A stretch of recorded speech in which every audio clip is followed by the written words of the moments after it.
الأهلي السعودي يتفوق على الرياض السعودي، وتألق لافت كده لنجمنا الجزائري رياض محرز، ومباراة وأداء عالي جدا جدا جدا. طبعا كلنا اتفرجنا على المباراة، ونتيجة كبيرة طبعا للنادي الأهلي.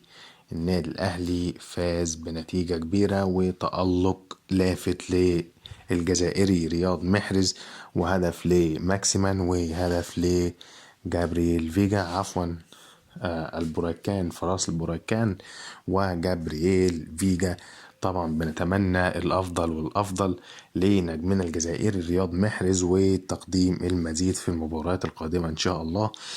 كده انتهى الفيديو بتاعنا. لو عجبكم الفيديو اشتركوا في القناة وفعلوا الجرس عشان توصل لكم كل فيديوهاتنا أول بأول.